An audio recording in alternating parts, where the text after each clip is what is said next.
In an earlier video, I talked a lot about the mass layoffs and all of the economic pressures that we're feeling. Yet, we continue to get reports that unemployment is at a historically low rate. That could mean only one thing: somebody's telling a damn lie. Hello and welcome back to Lean on Success, where process improvement is self-improvement. My name is Ben. I'm a Lean Six Sigma Master Black Belt, and today we're going to talk about this dichotomy associated with unemployment. Now, before we jump into the video, make sure that you hit that like button and subscribe to the channel for more content like this. Now, in order to understand what's going on with unemployment, we first need to do a quick review of how economics work. A simple definition of economics is the science of supply and demand. More specifically, economics is a social science that studies the distribution of limited resources to satisfy human needs.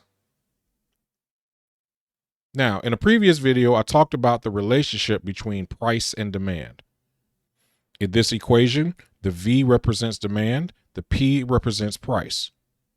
As demand for products and services go up, the prices of those products and services also go up. This is known as demand-side economics.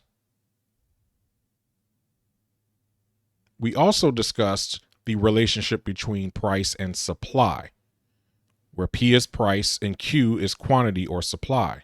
As the supply of goods and services go down, that drives the price up. This is known as supply-side economics.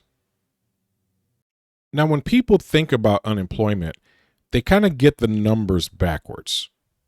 After all, we think of employment from our perspective. I'm looking for a job and I am demanding work. And so I'm looking at all of this supply of jobs that are available to me so that I can go to work. But in economics, it doesn't work that way. Employment is a result of businesses demanding employees to fulfill positions so that those businesses can grow. And the employees that they're hiring are actually the labor supply. Now that we've established that, let's go back to the supply side of this equation. We know that as the labor force goes down, that's going to drive up wages. This makes sense because businesses are now competing for fewer available workers and therefore are going to offer more competitive wages in order to attract those workers. The unfortunate consequence of this is, as this shortage continues, it also drives up inflation because companies are not able to produce as much and therefore they have to raise their prices in order to maintain stability. What we're going to talk about in a minute is the fact that we have record unemployment signifies that we have a labor shortage that was exacerbated by the pandemic. So in order to fully examine that labor shortage, we first need to determine how the labor force is measured. This pie chart represents all of the people who live in the United States. Now, according to the Bureau of Labor Statistics, we have 266 million civilians. Civilians are classified as people over the age of 16 that are not in the armed forces, not incarcerated, and not in a nursing home.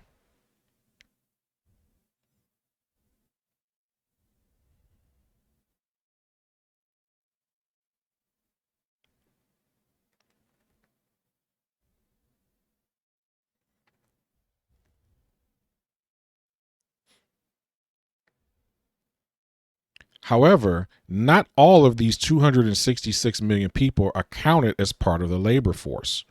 When you look at this population of civilians, you have 166 million that are considered part of the labor force and 100 million that are not.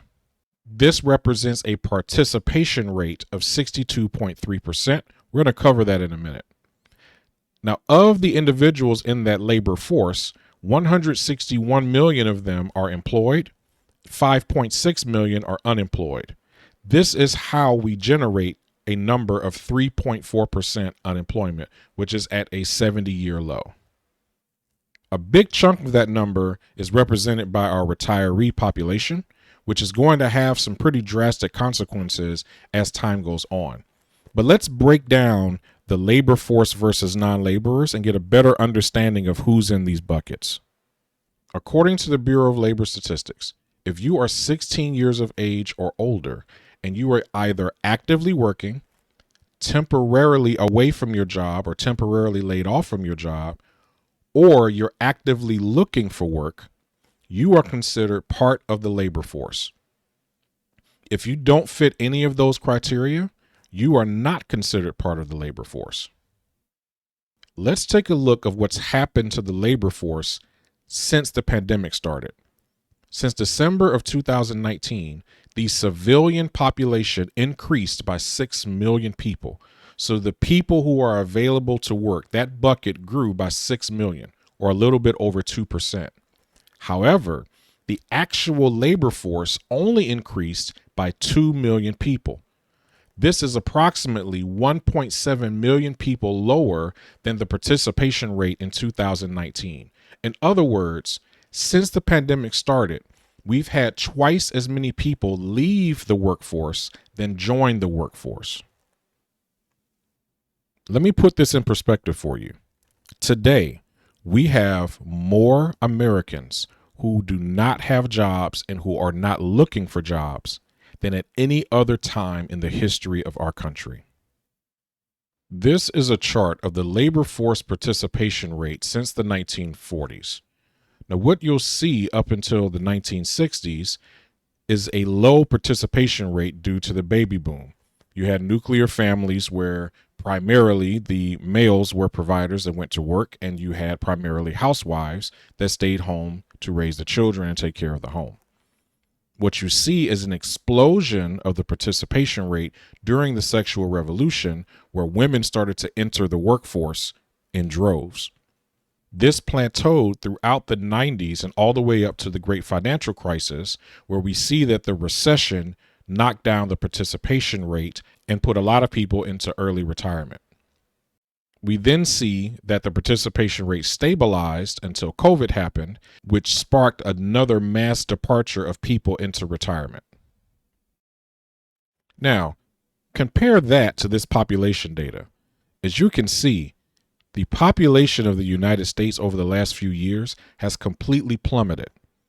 So it's going to become more and more difficult to add people to the labor force when our population is growing at such a slow pace compared to what it used to.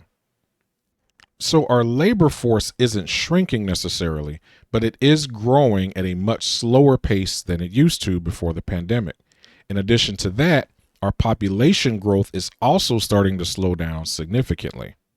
So those are two very critical variables in determining unemployment and what's going to happen with the labor force. There's one more critical element that I want to draw your attention to.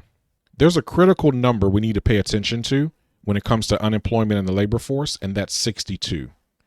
62 is the early retirement age for Social Security for most Americans. Now, what we understand is that our baby boomers are currently in their retirement stage, and the time horizon on their lives is estimated to be around 2040. So they're going to be around with us for quite a while in their retirement. Now, when you consider Generation X, their early retirement age is going to start in 2025, and their time horizon is going to go out to about 2055 or longer based on the amount of time they're going to live while they're in retirement. And with millennials, who are a massively large generation population-wise, they're going to start early retirement while many of our baby boomers are still living in retirement, and their time horizon is going to go out to approximately 2070. Now, based on our population growth in these retirement windows, by 2040, we're going to have more people on the sidelines than in the game from a work standpoint. We are approaching a labor crisis in this country. And in an upcoming video, I'm going to talk about what Wall Street and the government are doing to respond to this crisis. Did you find any of this interesting? Did I completely bore you to death? Did I get something terribly wrong? Let me know down in the comments and share this video with your friends. Until next time.